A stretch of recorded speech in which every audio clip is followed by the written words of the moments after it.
We're going to replace the radiator hoses on this truck. They're not leaking yet, but they're kind of squishy, and we know they're going to, so to prevent a road failure, we'll replace them now.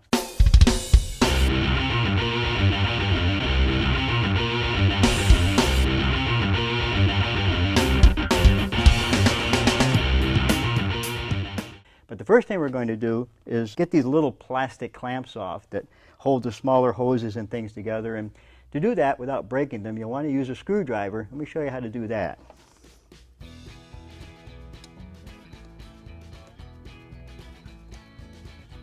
Before we remove the hoses, we'll want to relieve the pressure in the system. And to do that, we'll remove this cap. Do not do that with the engines hot. Wait till it's cool, and then slowly remove the cap. Next, we'll drain the radiator by removing the radiator's drain plug, or in this case, loosening and removing the lower radiator hose. Now we can loosen the upper hose clamp.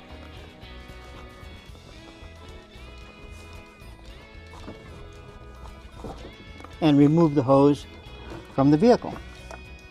Now we can put the new hose in place, but before I do that, I'd be sure to put the clamps on there, and then we can slide the hose over the connectors on either end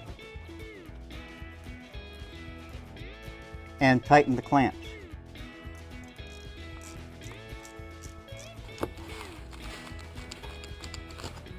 Be sure the clamps are nice and snug, but don't let them cut into the rubber. To remove the upper radiator hose, we'll loosen this clamp and move it back.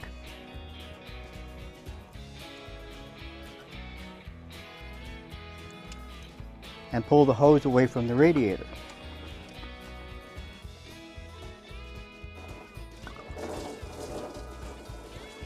And we'll allow the fluid to drain into our catch pan.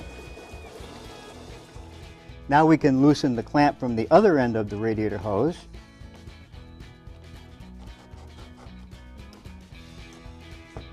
And remove the hose from the engine. Well, now I'm ready to install the new upper radiator hose, but before I do that, I'd be sure to put the clamps on there, and then we can slide the hose over the connectors on either end and tighten the clamps. Make sure the clamps are good and snug, but don't let them cut into the rubber. Now we'll tighten the other clamp, and again, nice and snug, but don't let it cut into the rubber part of the hose. And now we can put the little plastic clamps back on, and they'll just snap into place.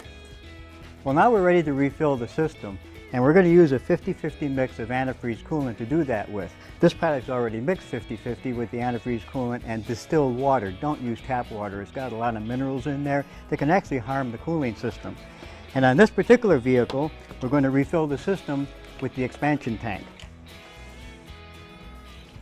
Notice how that this is kind of glugging and splashing a little bit.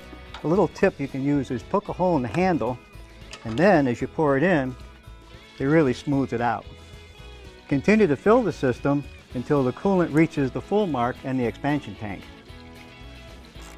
Reinstall any ductwork that you removed, and we can start the engine and check for leaks.